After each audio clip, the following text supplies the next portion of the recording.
Halo semuanya, selamat datang di podcast Kopma Holik Fest 2021. Di sini bareng aku Anjani Malina dari Kopma UNES bakal nemenin kalian nih buat ngebahas tentang sinergi milenial Hatta dalam meningkatkan perekonomian bangsa melalui ekonomi kreatif.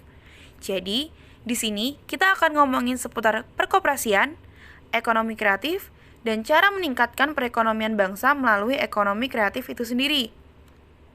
Sebelumnya, kalian tahu nggak sih pengertian koperasi dan ekonomi kreatif itu apa? Menurut Undang-Undang Nomor 25 Tahun 1992, koperasi adalah badan usaha yang beranggotakan orang seorang atau badan hukum. Koperasi dengan melandaskan kegiatannya berdasarkan prinsip koperasi sekaligus sebagai gerakan ekonomi rakyat yang berdasar atas asas kekeluargaan. Nah, itu tadi kan definisi menurut undang-undang. Kalau menurut aku pribadi nih, koperasi adalah sebuah usaha bersama dari, oleh, dan untuk anggotanya. Dapat dilihat dari tujuan koperasi itu sendiri, yaitu meningkatkan kesejahteraan anggotanya.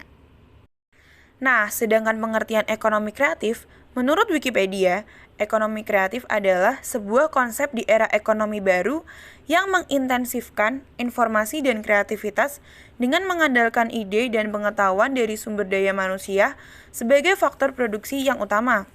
Konsep ini biasanya akan didukung dengan keberadaan industri kreatif yang menjadi pengejawantahannya. Seiring berjalannya waktu, perkembangan ekonomi sampai pada taraf ekonomi kreatif. Setelah beberapa waktu sebelumnya, dunia dihadapi dengan konsep ekonomi informasi, yang mana informasi menjadi hal yang utama dalam pengembangan ekonomi. Pada tahun ini, Koperasi Indonesia memasuki tahun ke-74 sejak Kongres Koperasi 1 pada 12 Juli 1947. Peran koperasi sebagai pilar penyangga perekonomian nasional semakin sering dipertanyakan. Umur 74 tahun adalah tantangan bagi koperasi untuk membuktikan peran sebagai instrumen pembangunan ekonomi. Pada 2013, koperasi hanya berkontribusi sebesar 1,71% terhadap PDB atau Produk Domestik Bruto. Beberapa koperasi memiliki kinerja sangat baik dan masuk dalam koperasi berskala dunia. Koperasi Warga Semen Gresik atau KWSG, Kospin Jasa Pekalongan, dan Koperasi Telekomunikasi Seluler atau KISEL adalah beberapa koperasi Indonesia yang tercatat dalam peringkat dunia. Pertumbuhan dan perkembangan perekonomian saat ini telah bergeser dari sektor industri ke sektor ekonomi kreatif. Ekonomi kreatif menjadi poros ekonomi baru dunia.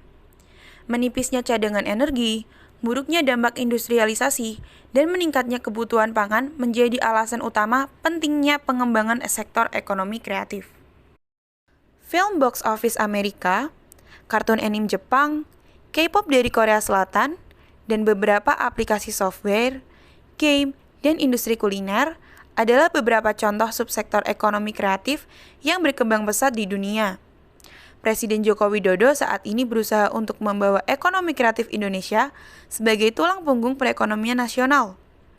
Ada juga loh, koperasi yang menguasai klub sepak bola dan itu terjadi di Indonesia. Jika diminta untuk memilih klub peserta Liga 1 mana yang paling sehat secara finansial di tahun 2018, nama yang muncul di peringkat atas adalah Bayangkara FC. Koperasi Zebra Jaya menguasai 90% saham sebesar 900 juta di PT Mitra Muda Inti Berlian atau MMIB, perusahaan legal Bayangkara FC. Kepemilikan dominan Koperasi Zebra Jaya di PT MMIB baru terjadi di tahun 2017. Saat kompetisi Liga 1 tahun 2016, Bayangkara FC masih di bawah penguasaan Koperasi Primkopol Zebra Jaya Mandiri di Telantas milik Polda Jatim di Surabaya. Kala itu, Koperasi milik Polda Jatim menguasai 54,9% saham dan Koperasi Zebra Jaya hanya 35,1% saham. Formasi ini tertuang dalam akta perusahaan pada 4 Agustus 2016. Namun, setelah klub berjuluk The Guardian ini juara, komposisi saham berubah pada 23 November 2017. Muncul pertanyaan, apa sajakah tantangan koperasi pada era ekonomi kreatif saat ini? Bagaimanakah seharusnya peran koperasi pada era ekonomi kreatif?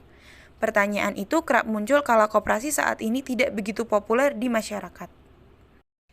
Koperasi di Indonesia memang belum berperan optimal dalam pertumbuhan sektor ekonomi kreatif. Koperasi belum berperan baik sebagai pelaku ekonomi kreatif maupun sebagai organisasi pendukung pertumbuhan ekonomi kreatif. Sumber permodalan, pelatihan, dan pengembangan produk dan sumber daya manusia. Argumen tersebut tentu didukung oleh beberapa alasan. Pertama, dalam rencana strategis Kementerian Koperasi dan Usaha Kecil Menengah 2015-2019, disebutkan 78,11% koperasi di Indonesia adalah koperasi konsumen. Data tersebut menegaskan koperasi belum berperan sebagai pelaku ekonomi kreatif karena minimnya koperasi produsen. Kedua, berdasarkan data statistik dan hasil survei ekonomi kreatif yang disusun Badan Ekonomi Kreatif dan Badan Pusat Statistik, 92,37% pelaku ekonomi kreatif masih menggunakan modal sendiri sebagai sumber permodalan. Sisanya adalah pinjaman bank dan modal ventura. Data tersebut menunjukkan koperasi belum menjadi alternatif sumber permodalan usaha pelaku ekonomi kreatif. Perlu diketahui, koperasi di berbagai belahan dunia memiliki peranan di semua sektor kehidupan. Banyak koperasi di berbagai negara justru menjadi pionir pertumbuhan sektor ekonomi kreatif. Lihat saja, Campina atau Friesland Campina dari Belanda. Campina adalah koperasi susu terbesar di Eropa yang didirikan pada 1892. Dengan kreativitasnya, susu yang dihasilkan dari peternak sapi dikelola menjadi es krim, yogurt, mentega, keju, dan dipasarkan di berbagai negara termasuk Indonesia. Koperasi Ace Hardware juga dapat menjadi contoh. Ace Hardware Corporation adalah koperasi retail hardware atau perangkat keras yang berkantor pusat di Amerika Serikat. Koperasi yang didirikan pada 1973 ini menjadi koperasi retail hardware terbesar di dunia sekaligus koperasi retail terbesar di Amerika Serikat. Melihat dua contoh koperasi tadi, kita dapat melihat peran strategis koperasi pada era ekonomi kreatif.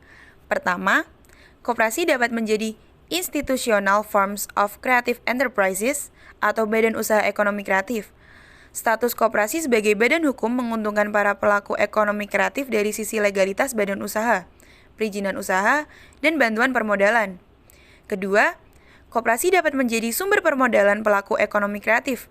Kesulitan mengakses sumber permodalan semakin mengerucutkan pada perlunya lembaga alternatif non-bank sebagai sumber permodalan pelaku ekonomi kreatif. Ketiga, koperasi dapat berperan sebagai instrumen pengembangan masyarakat menuju ekonomi kreatif. Peran koperasi Campina dan koperasi Ace Hardware menunjukkan tujuan pengembangan masyarakat telah tercapai, baik untuk meningkatkan kualitas hidup anggota maupun untuk meningkatkan kemampuan internal anggota, agar dapat menciptakan perubahan dalam kehidupan masyarakat. Semoga koperasi di Indonesia bisa turut berkiprah dalam pertumbuhan sektor ekonomi kreatif. Mungkin segitu aja episode podcast kita hari ini. Nantikan podcast-podcast kita selanjutnya. Sampai ketemu lagi. Dadah!